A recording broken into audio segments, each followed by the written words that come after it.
Welcome to the 1994 British Touring Car Championship.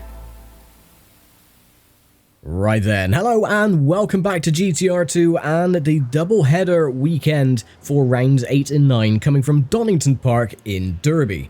Now, hoping to have better fortunes this time around. Donington Park is definitely one of my favourite circuits, so I'm hoping to actually get stuck in and get a good result. I'm going to forget about Alton Park, that one wasn't the greatest, finishing in 20th. So, yeah, I just want to forget that weekend and move on to this double-header and see if we can actually claw back a couple of points. Anyway, it's not going to be, you know, a huge amount of points if we do actually get into the points, but I am hoping for at least one or two. So, with that, I will hand it over to Josh in the comments box as always for the grid walk for race 1 of the weekend and round 8 of the 1994 British Touring Car Championship. Welcome everyone to round 8 of the 1994 Auto Trader RAC British Touring Car Championship from Donington Park Grand Prix circuit. The Melbourne Loop always provides drama and excitement with a late braking opportunity into a hairpin. It's going to be really, really exciting stuff. So let's take a look and see how the grid lines up then. The returning Alfa Romeos after their withdrawal from the Alton Park circuit line up on the front row. Gabriele Tarquini taking pole position ahead of his teammate Giampiero Simoni. Row number 2, when it's an old Vauxhall Cavalier affair, John Cleland and Jeff Allen alongside him. And on row number 3, it's Roberto Ravaglia deputising once again from Steve Soper. He's ahead of his teammate Joachim Winkelhock. Row number 4, and it's Julian Bailey in an impressive qualifying for him in the Toyota Carina, and alongside him is the first of the Renault Lagunas in Alain Menu. Row number 5, and it's Paul Radisich, and alongside him he has Tim Harvey in his Renault Laguna for company. Row number 6 is Bailey's teammate Will Hoy in the Toyota Carina, and alongside him the second of the Ford Mondeos with Andy Rouse. Row number 7 is first of the Independents, that's James Kay in his Toyota Carina, and alongside him the first of the 850s with Dan Bartlett. Row number 8, and it's Patrick Watts ahead of David Leslie in his Mazda Exedos. And on row number 9, the first of the Nissan Primeras with Keith O'Dore, and he has Ricard Rydell alongside him for company. Row number 10, it's Eugene O'Brien in his Peugeot 405, and the last of the 850s, Jan Lammers. Tim Sugden starts row 11, he has Eric van der Poel alongside him for company. Row number 12, it's Jeff Steele in his BMW 3 Series, alongside him is Ian Khan in his Vauxhall Cavalier. Row 13, it's Nigel Smith, he has Amy Shervine alongside him for company. And on row number 14, 28 cars on this bumper grid, it is Chris Goodwin, and alongside him, the luckless Nigel Albon in his Renault 19. All that remains for me to do now is to hand you back over to Dan for the race start and race commentary.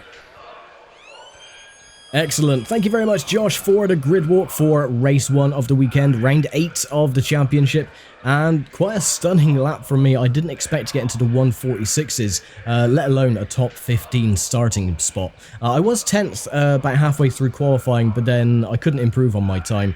I had no traffic. I was getting a little push from behind as well from one of the Ford Mondeos, so that definitely gave me a massive boost. But yeah, I did drop down to 14th. Was in 10th, but couldn't improve on the time. And yeah, but a top 14 starting spot, this is exceptional, especially for the state my Volvo is in, with the heaviness of it and the low power. But hopefully, fingers crossed, we can capitalize on that and get some damn good points for this race. But anything can happen. There's my arch rival for this championship as well, Patrick Watts, starting directly behind in the Peugeot. So let's get all the info on screen.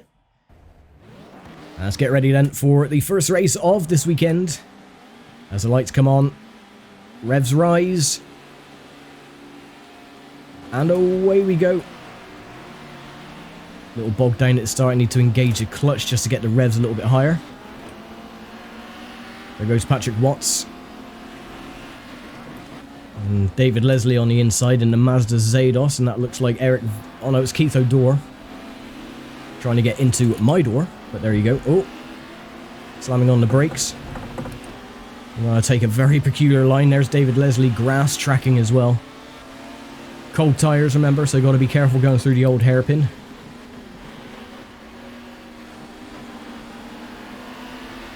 It seems like everyone has made it through relatively cleanly.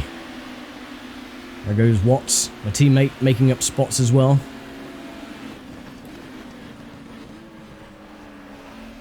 No grip on the front end for a first couple of laps, of course.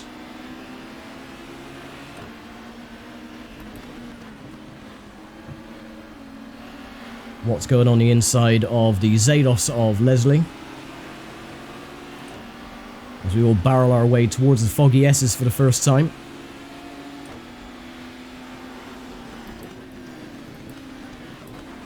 Everyone taking a really peculiar line. Some of the marker boards have already gone flying. Patrick Watts going over the grass. A couple of people getting caught up as well, so I'm going to capitalise and take my 14th place back. I'm on the inside line. Oh, brake, brake, brake. Sorry, Harvey.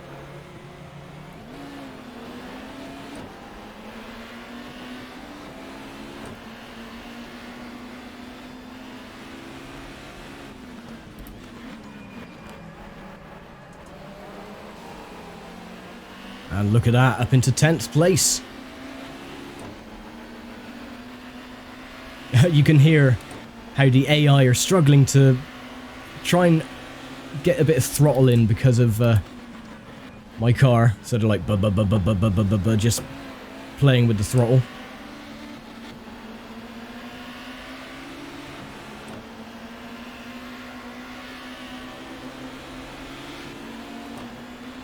Oh, little nudge from the other Laguna.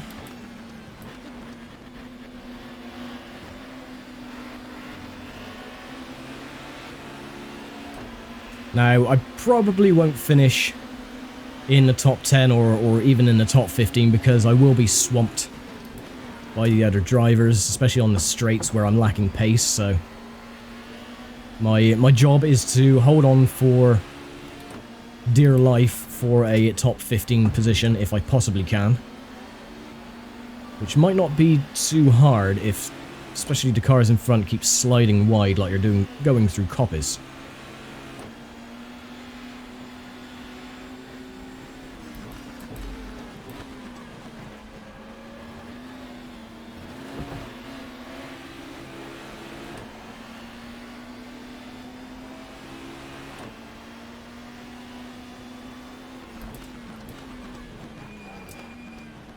Brake squealing.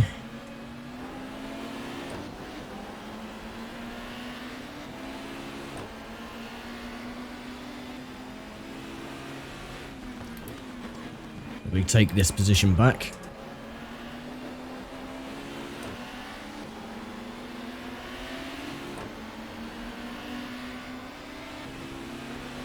So we begin at lap number 3.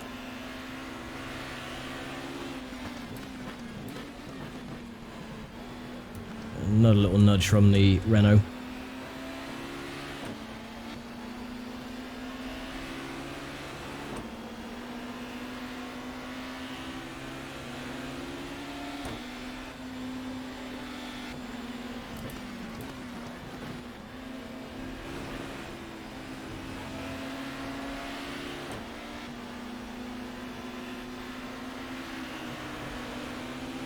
Now, someone said during the race at Donington Park is that I was cutting some of the corners. Well, the thing is that with the weight penalty that I've put on the car, is that I really can't take some of the more conventional lines because the car just washes out and understeers.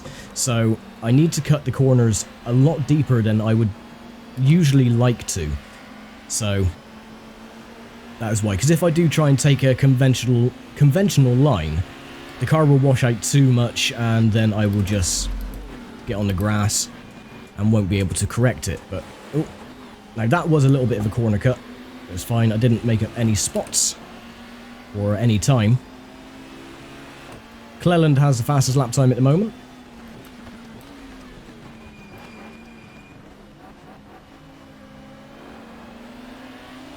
There's the horrible glitching of the exhaust pipes. Nigel Albon is last.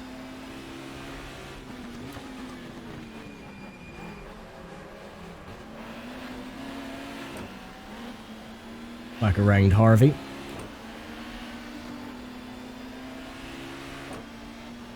And the top 10 are pulling away.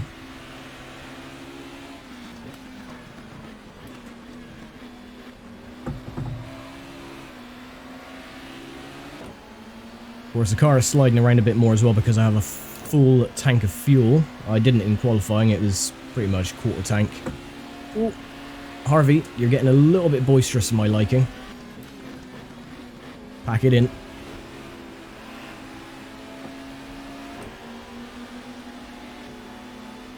Here comes Andy Rouse in the Ford Mondeo.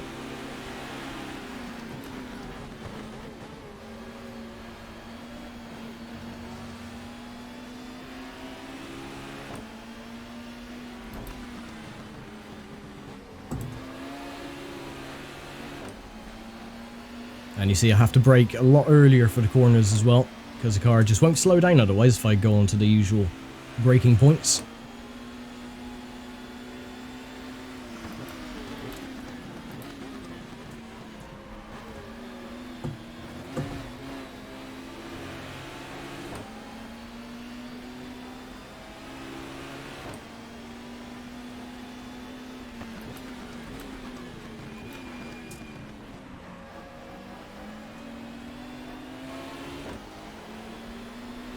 Through the Melbourne hairpin.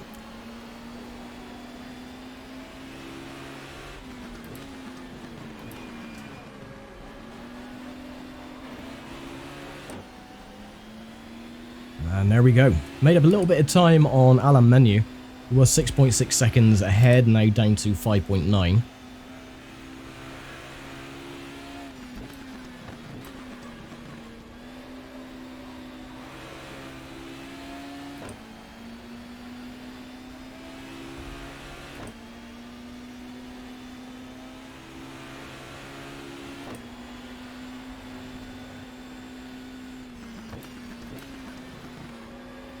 Engine not in the greatest of strength as it was at Alton Park, only 61% health. But that's still absolutely fine, that's not going to deteriorate during the race. Maybe 1 or 2%, but... And that was a silly mistake on my part. Come on, get off the grass.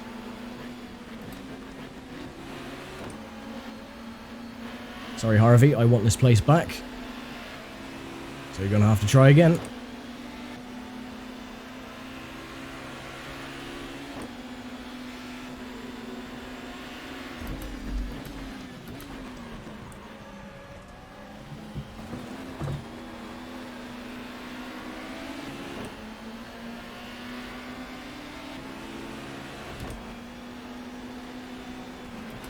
Harvey's really not giving any quarter at all. But I don't mind because he's actually boosting us forward.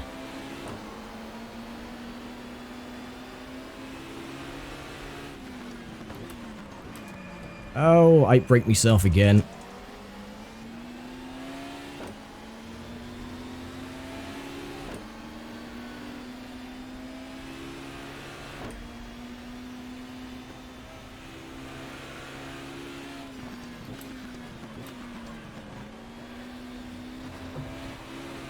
Well, this isn't actually too bad. We're still in the top 12.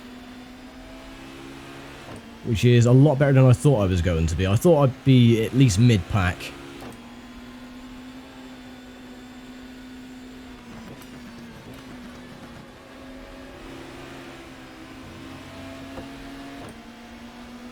And here comes Will Hoy. Tim Harvey has now dropped back.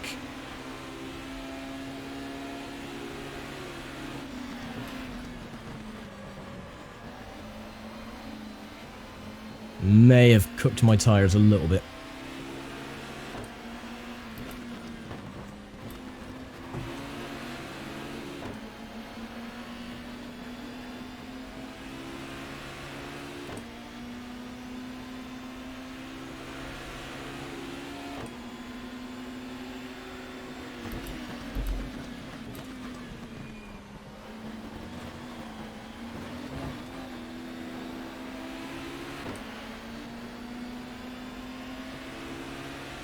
Top 3 is still yet to be changed. It's Tarquini, Simoni and Cleland.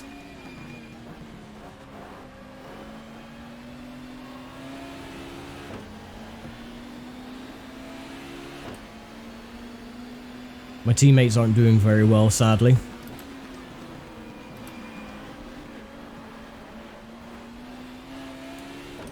Jan Lammers down in 18th, and Rickard Rydell, unfortunately, is battling with Eric van der Poel in 22nd place.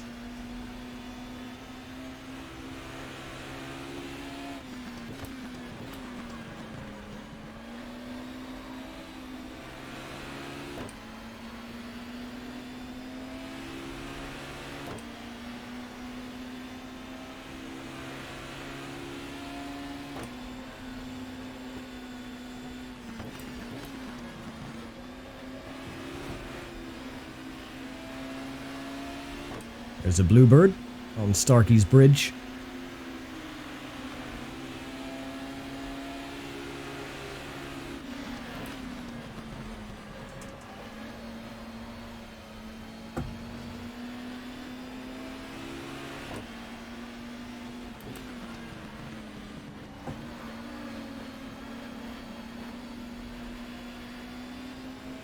Now, Coppice is slightly off-cambered. It does sort of dip down towards the edge of the grass and the gravel area, so that is why I brake a little bit earlier, just so I can get a good enough line going through there, because I don't want to go out too wide, otherwise you touch the grass, the car will eventually spin.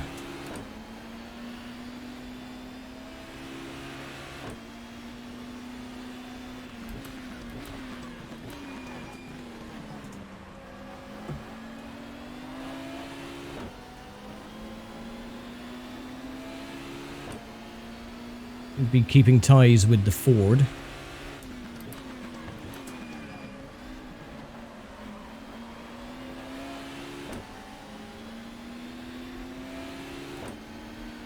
Not pulling away that quickly.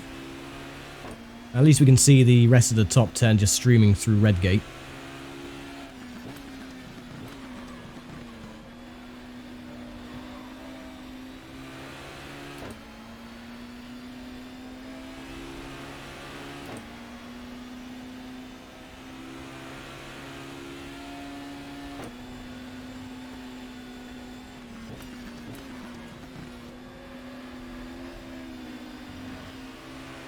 And of course, with the double race weekends, where we finish in race 1 is where we start for race number 2.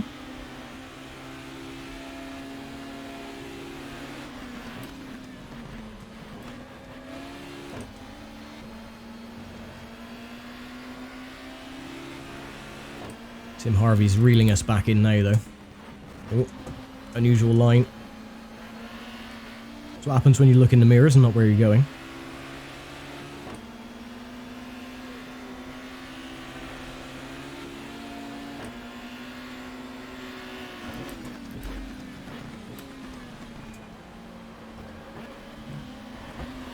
Oh, just a little bit of oversteer.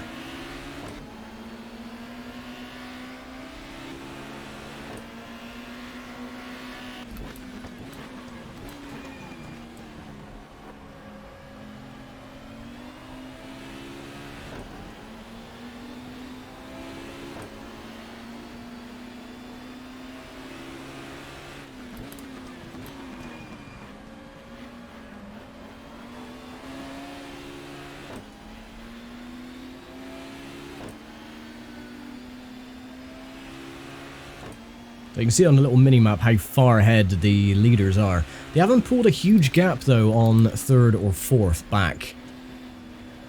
So they are staying in a relatively confined little bunch. And then there is a big gap from that to 7th.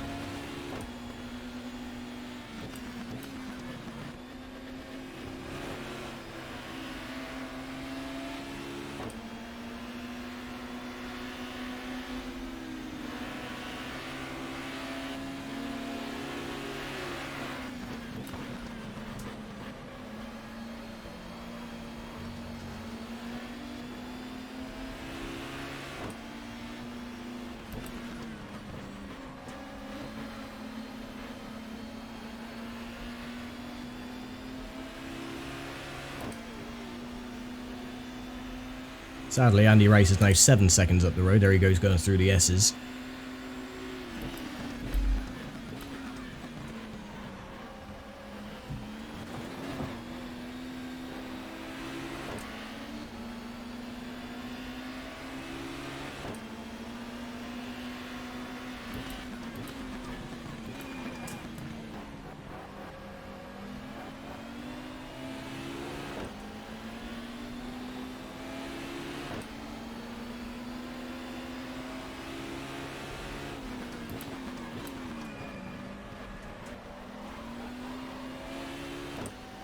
The thing is, we make up time going through the Melbourne hairpin, but then we lose it again through the rest of the track. It's really a bit annoying. Sadly, nothing I can do about it.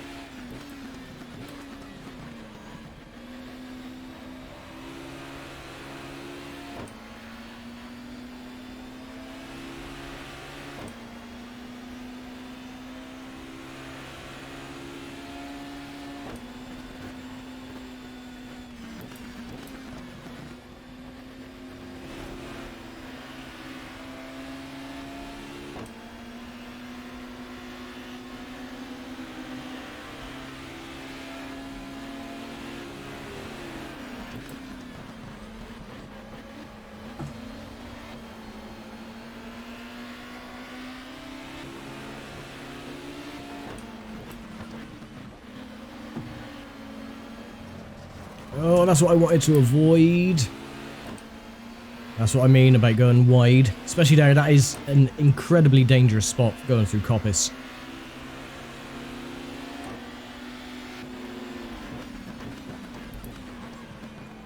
Alright, I got the line.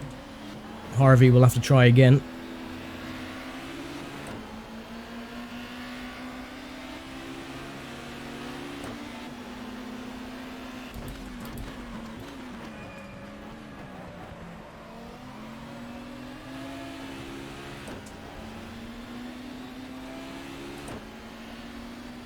There we go, pulled a little gap.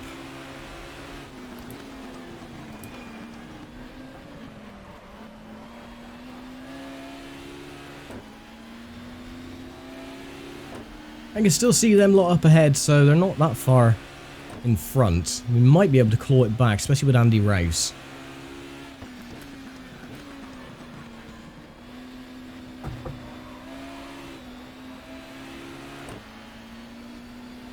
But mirror driving and defending from Tim Harvey is not really doing my chances any good.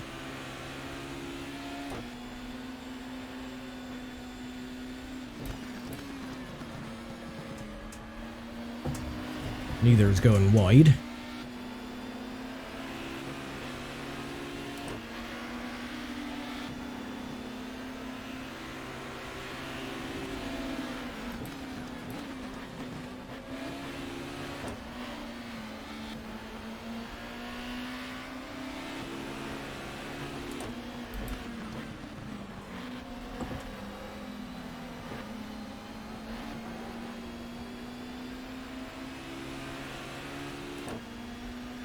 Ah, Will Hoy's got past him, okay.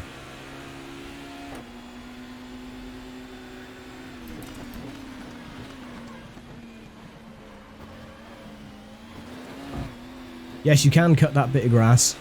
I was watching some of the other drivers in qualifying and they were cutting that grass, so... So I thought, why not? If you can't beat them, join them.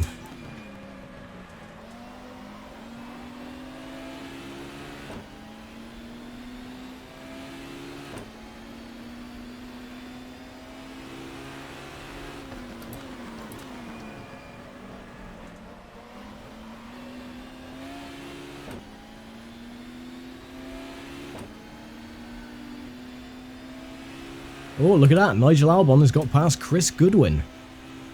There's a turn up for the books.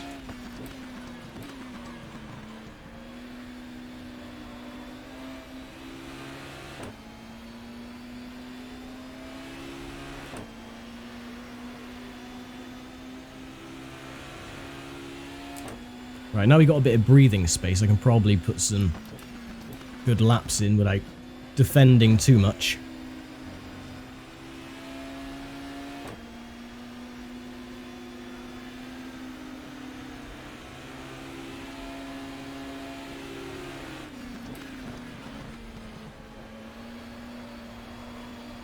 This is where everyone's tyres are slowly going off anyway. Haven't got many laps to go. We're on lap 12 of 15.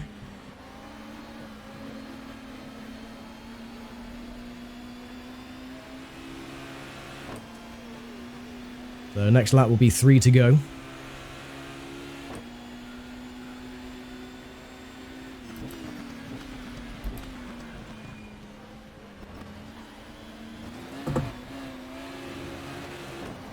Ooh.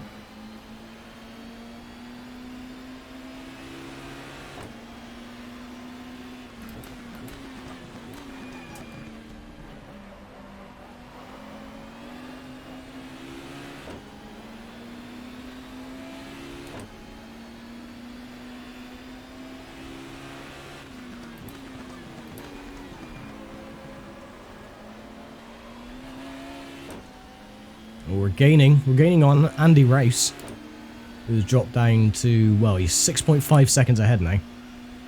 3 to go.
Yeah, front tires are going.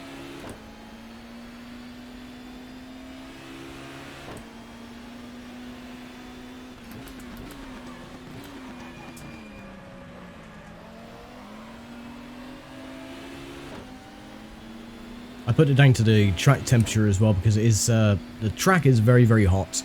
Ambient temperature I think is only about 20 degrees. So it's pretty much perfect.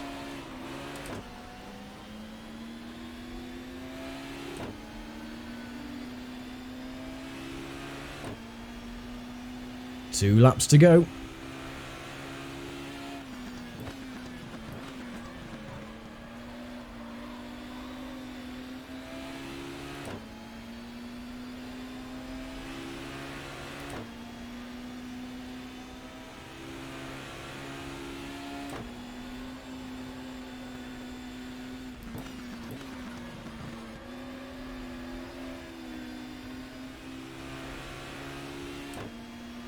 Don't think I'm going to catch up to Rouse though.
As we all make our way onto the last lap.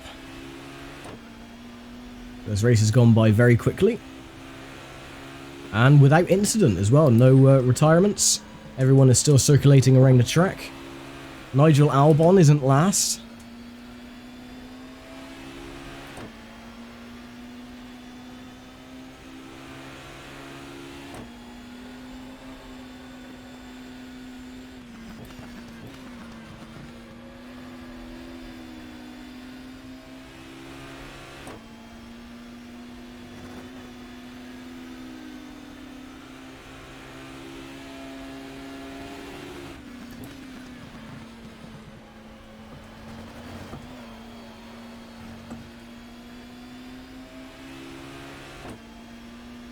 And we managed to put a little lead back from Tim Harvey as well, and Will Hoy.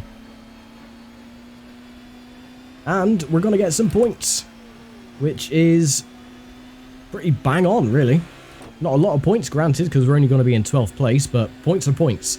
So I will take that. I'm very happy. My teammates have yet to score any, I don't think, this season. And they won't this time either. I mean, Jan Lammers is 18th. Rickard Rydell is 21st.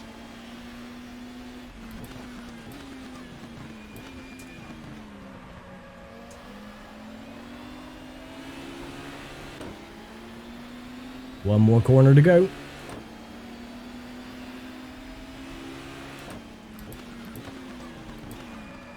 Oh, I'm going to go wide. That's fine. So there we go then, at 12th place. Give my lights a flash as I cross the start-finish line. And there we go. So that was a pretty damn good and clean race, besides a couple of offs during the halfway point when the tyres were slowly going off. But yeah, all in all, not too bad. I'm dead chuffed with that. So, our guest this week then, as I get whacked up the rear by a very nonplussed Will Hoy. So yeah, our guest this week then made his commentary debut in the 1980s for the British Superbike Championship and the Network Q RAC Rally, which was broadcast live back in the good old days. More recently though, they have been commentating on the Bobsleigh and Skeleton Association, the World Touring Car Championship alongside the late David Leslie, and more recently Matt Neal. Not only that, the Le Mans 24 Hours for British Eurosport, the FIA GT, the World Series by Renault, and the Formula E Championship, standing in for Jack Nicholls when he can't commentate. They are also very partial to Penguin chocolate biscuits, so I've heard, but that's hearsay. Anyway, the guest this week, I am very pleased to introduce the one and only Martin Haven.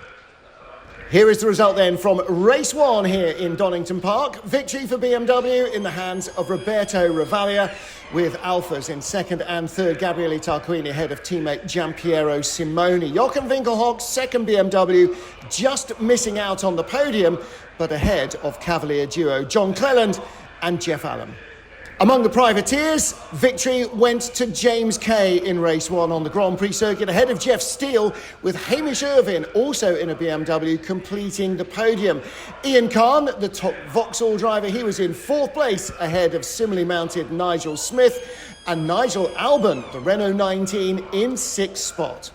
And there we go, race 1 of the weekend has been wrapped up as we get ready for race number 2 tomorrow evening. I did make a mistake, I thought I was going to get some points for finishing in 12th, but no, I think the points only go down to 10th because I completely forgot. It's been so long since I've got any points that I completely forgot where the cutoff was. So yeah, no points from me, but a top 12 is still better than nothing. I will be starting in 12th tomorrow, so that is fantastic. Once again, I would like to extend my deepest, sincerest thanks to Josh of the Moaning Yorkshireman for the grid walk as always, and the one and only Martin Haven for providing the standings and race results as well. And we'll be returning again tomorrow for race number 2 of the weekend and round 9 of the 1994 British Touring Car Championship. So I'll leave it here for now. Thank you very much for watching as always, and I'll see you tomorrow. Bye for now.